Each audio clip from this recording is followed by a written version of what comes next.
ओम शांति 18/6/1971 अव्यक्त बाप दादा मधुबन। बुद्धि की अलौकिक ड्रिल। बुद्धि की अलौकिक ड्रिल। आवाज़ से परे रहना अच्छा लगता है व आवाज़ में रहना अच्छा लगता है। असली देश व असली स्वरूप में आवाज़ है। जब अपनी असली स्थिति में स्थित हो जाते हो तो आवाज़ से परे स्थिति अच्छी लगती है ना। ऐसी प्रैक्टिस हर एक कर रहे हो। जब चाहे जैसे चाहे वैसे ही स्वरूप में स्थित हो जाए। जैसे योद्धे जो युद्ध के मैदान में रहते हैं, उन्हों को जब भी और जैसा ऑर्डर मिलता है वैसे करते ही जाते हैं। ऐसे ही रूहानी वॉरियर्स को भी जब और जैसा डायरेक्शन मिले वैसे ही अपनी स्थिति को स्थित कर सकते हैं। क्योंकि मास्टर नॉलेजफुल भी हो और मास्टर सर्वशक्तिमान भी हो, तो दोनों ही होने कारण 1 सेकंड से भी कम समय में जैसी स्थिति में स्थित होना चाहे उस स्थिति में टिक जाए। ऐसे रूहानी वॉरियर्स हो। अभी अभी कहा जाए परमधाम निवासी बन जाओ, तो ऐसी प्रैक्टिस है जो कहते ही इस देह और देह के देश को भूल अशरीरी परमधाम निवासी बन जाओ। अभी अभी परमधाम निवासी से अव्यक्त स्थिति में स्थित हो जाओ। अभी अभी सेवा के प्रति आवाज़ में आए। सेवा करते हुए भी अपने स्वरूप की स्मृति रहे। ऐसे अभ्यासी बने हो। ऐसा अभ्यास हुआ है।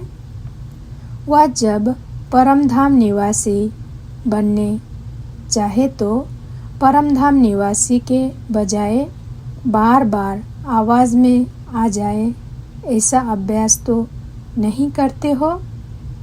अपनी बुद्धि को जहाँ चाहो वहाँ 1 सेकंड से भी कम समय में लगा सकते हो। ऐसा अभ्यास हुआ है। मास्टर ऑलमाइटी अथॉरिटी अपने को समझते हो। जब ऑलमाइटी अथॉरिटी भी हो तो क्या अपनी बुद्धि की लगन को अथॉरिटी से जहाँ चाहे वहाँ नहीं लगा सकते? अथॉरिटी के आगे यह अभ्यास मुश्किल है व सहज है। जैसे स्थूल कर्मेंद्रियों को जब चाहो जहाँ चाहो वहाँ लगा सकते हो ना। अभी हाथ को ऊपर व नीचे करना चाहो तो कर सकते हो ना। तो जैसे स्थूल कर्मेंद्रियों का मालिक बन जब चाहो कार्य में लगा सकते हो, वैसे ही संकल्पों को व बुद्धि को जहाँ लगाने चाहो वहाँ लगा सकते हो।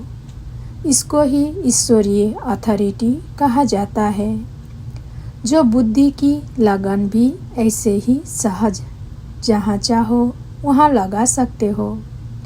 जैसे स्थूल हाथ पाँव को बिल्कुल सहज रीति जहाँ चाहो वहाँ चलाते हैं वह कर्म में लगाते हैं। ऐसी अभ्यासी को ही मास्टर सर्वशक्तिमान व मास्टर नॉलेजफुल कहा जाता है। अगर यह अभ्यासी नहीं है तो मास्टर सर्वशक्तिमान व नॉलेजफुल नहीं कर सकते। नॉलेजफुल का अर्थ ही है जिसको फुल नॉलेज हो कि किस समय क्या करना है, क्या नहीं करना है, किससे क्या लाभ है और न करने से क्या हानि है।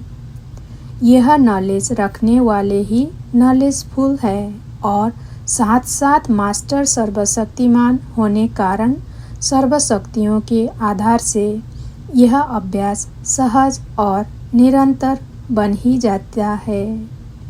लास्ट पढ़ाई का कौन सा पाठ है और फर्स्ट पाठ कौन सा है? फर्स्ट पाठ और लास्ट पाठ यही अभ्यास है। जैसे बच्चे का लौकिक जन्म होता है तो पहले पहले उनको एक शब्द याद दिलाया जाता है व सिखलाया जाता है ना। यहाँ भी अलौकिक जन्म लेते पहला शब्द क्या सीखा? बाप को याद करो। तो जन्म का पहला शब्द लौकिक का भी अलौकिक का भी वही याद रखना है। यह मुश्किल हो सकता है क्या? अपने आप को ड्रिल करने का अभ्यास नहीं डालते हो? यह है बुद्धि की ड्रिल। ड्रिल के अभ्यासी हो जाते हैं तो पहले पहले दर्द भी बहुत महसूस होता है और मुश्किल लगता है, लेकिन जो अभ्यासी बन जाते हैं वह फिर ड्रिल करने के सिवाय रह नहीं सकते। तो यह भी बुद्धि की ड्रिल कराने का अभ्यास कम होने के कारण पहले मुश्किल लगता है, फिर माथा भारी रहने का व कोई न कोई विघ्न सामने बन आने का अनुभव होता रहता है। तो ऐसे अभ्यासी बनना ही है। इसके सिवाय राज्य भाग्य की प्राप्ति होना मुश्किल है। जिन्हों को यह अभ्यास मुश्किल लगता है तो प्राप्ति भी मुश्किल है। इसलिए इस मुख्य अभ्यास को सहज और निरंतर बनाओ। ऐसे अभ्यासी अनेक आत्माओं को साक्षात्कार कराने वाले साक्षात बाप दादा दिखाई दे। जैसे वाणी में आना कितना सहज है, वैसे यह वाणी से परे जाना भी इतना सहज होना है। अच्छा, ओम शांति।